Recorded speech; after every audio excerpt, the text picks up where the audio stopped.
So I've been obsessed with Percy Jackson lately, and although I've seen a lot of praise, I've also seen a lot of criticism about the series, so I'm here to give my 2 cents. Although no one asked. But I care too much. I read the books when I was younger, and with how long the book fans have had to wait for a visual adaptation, I can understand that the book fans want an as accurate adaptation of the books as possible. But unpopular opinion, I don't mind the adaptations not being entirely accurate as long as it's canon.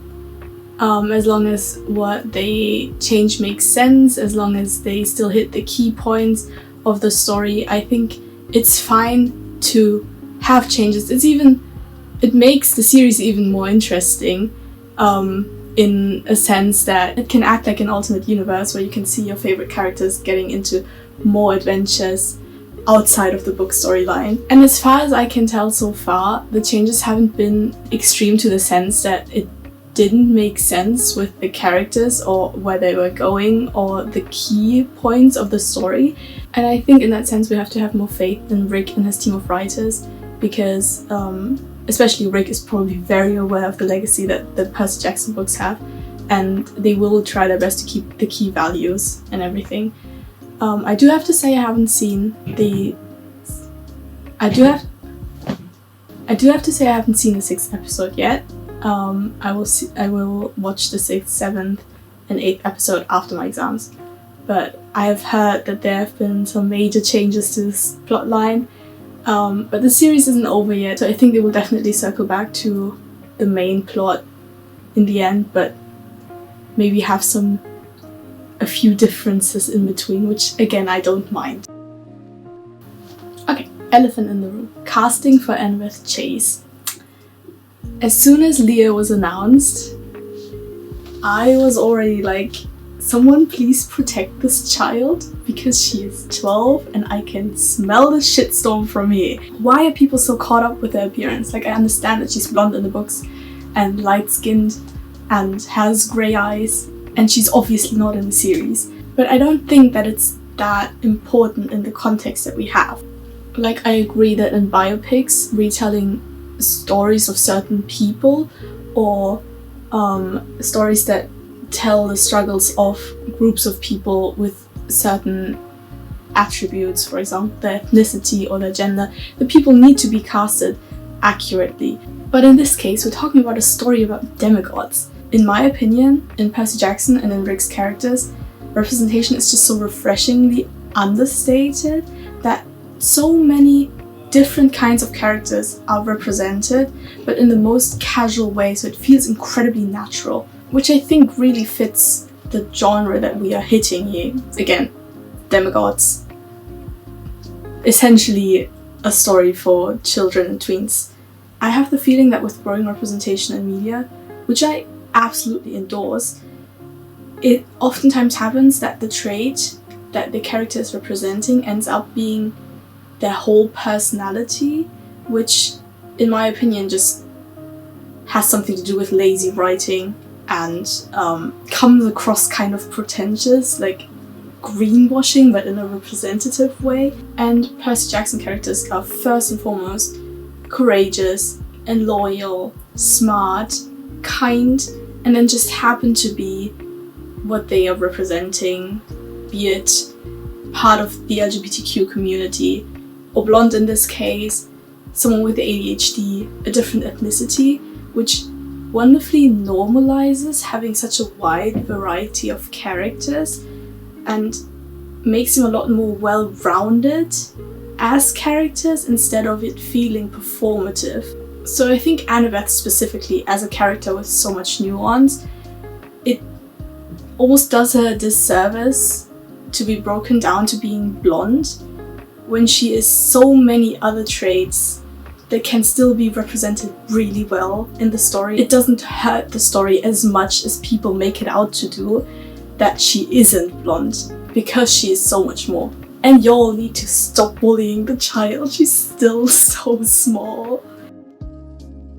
I've heard people saying that Leah plays Annabeth too smart or too cunning and too cold, at least in the beginning. In my opinion, that's very canon, like that's very accurate, because people might have the end of the books in their minds where she's obviously not hostile anymore, but in the beginning she really did not trust Percy, and it took a long time for her to warm up. So I think having her be that hostile makes sense. I don't think it's inaccurate. And I think Leah plays it very well, how Annabeth slowly, subtly warms up to Percy, like a bit of a chuckle here, or a little bit of a side eye, or when she lets her guard down for just a second. That becomes very apparent, so I don't think she's too cold in that sense. I would even argue that she's warming up to him, or they're warming up to each other too fast, because Perciveth is the slow burn trademark. Like it's so slow in the beginning, but I understand the choice to have it be quicker just because the format of series, in the sense that they need more tension for a film audience to keep their interest in the relationship, to heighten the stakes first of all, and second of all obviously renew for the next few seasons, hopefully. And I do appreciate the Perciveth moments, like hug, oh the little wise girl, oh the seaweed brain, so cute. People also argue that she's too smart because she's still a child, and this is also her first quest, so she shouldn't know as much. But I think the things that she has figured out so far, for example that Aunt M is Medusa, or that Percy is the son of the sea god, it makes sense from the hints that you get in the series. Like, if I would be staying in Camp Half-Blood and someone suddenly starts controlling toilet water, that's Poseidon's probably the first guess I would make as a godly parent. Like, it makes sense. So I don't think they made her too all-knowing. For example, the thing with her knowing that Percy could be healed by water because she's seen the lake heal him, and then they sit him into that fountain and it just doesn't work. That's also just something that she figured out and she thought would work, but she doesn't know how it works, and that makes sense. So she made a mistake there. She's not all-knowing, and I don't think they made her smart to the point where it comes across jarringly like she's omnipotent. I meant omniscient. For Grover as well, people have said that they have made him smarter and braver, and that is also something I don't mind at all, because honestly speaking, in the books, he is a very flat character for like a long time until his character growth happens, and having Arion play him in like that nerdy kind of goody two-shoes class president way that just wants to keep everyone happy and is like the glue in that group of three when Annabeth and Percy don't get along. It fits his character so well, and he plays it so endearingly that I think it would be a waste to dumb him back down to be a comic relief. And it gives him a lot more depth as well than he had in, for example, the movies or the first book as well.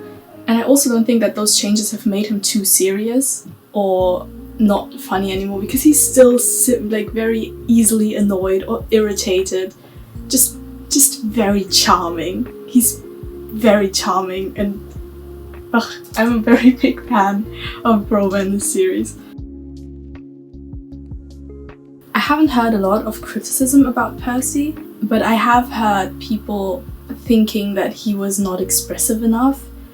And especially for book readers, you have to keep in mind that in the books you can read what he thinks. So all of those confused thoughts that Percy has, you're not gonna be able to experience them in the series, because we obviously don't have a narrator that narrates his thoughts. And the thing that is so entertaining is that we see everything from his point of view as well. So for him it's just a very new world. He's so confused, he's all over the place. He doesn't know what he's doing. For him, everything that he does is so new, while from the outside perspective, he's a 12-year-old, absolutely overpowered demigod, trying to fight with gods. But he, as a character, just really does not give two shits, and is often so fed up with the situation and is absolutely unaware and completely oblivious about the powers that he holds.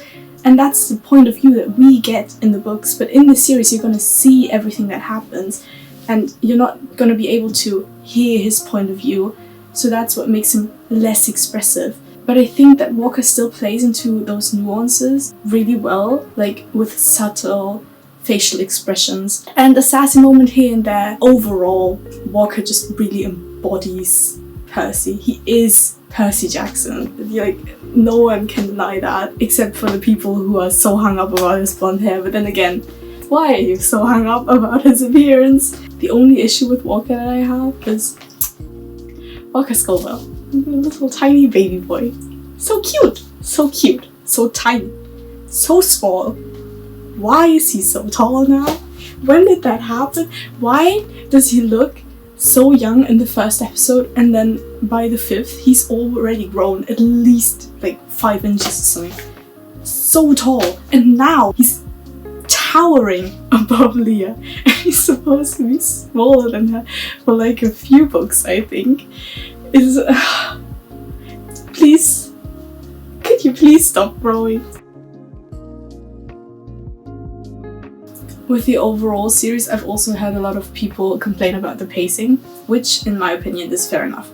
I think the dialogue in the beginning does come across a bit choppy, and I think that has a lot to do with how it was written and edited. Because, for example, in Greta Gerwig's Little Women, Florence Pugh has said in some interview that the dialogue was written in a way where the different lines of the different actors were stacked above each other, so the other actors would just have to start coming in when the other actor was at that point in their line. So they kept talking over each other in the most coordinated way possible, and that just created such a warm character and such an endearing chaos in the dynamic between the March sisters. And I think that is what is missing here a bit, that it feels too much like sentence answer. But I think it has gotten better over the episodes, because the actors have just gotten more used to each other and have started to react a bit more naturally towards each other. It can also be excused with how the relationships of the characters still have to grow, but I understand the criticism. Regarding the pacing, I've also heard that people have said that there's too little happening. I think that Greek mythology is just a lot to take in, and a lot of information that has to be put through in a very small amount of time. And the stakes that they currently have, or the war that is going to happen, is currently so theoretical. So there will be a lot of sequences where people just talk and explain. But I understand the point that certain things should have been shown instead of explained. For example, that Annabeth is the strongest warrior in the camp. They could have just shown her fight against another camper instead of having Luke tell Percy that she's the strongest warrior in the camp. And that plays into the fights as well. Some people are a bit disappointed with the fights so far. I think they just haven't put an emphasis on it yet. I think they are more concentrating on the interpersonal relationships, explaining and creating what is at stakes so far. I'm very looking forward to how they will deal with the fight in the end though, because they will probably make that a bit bigger.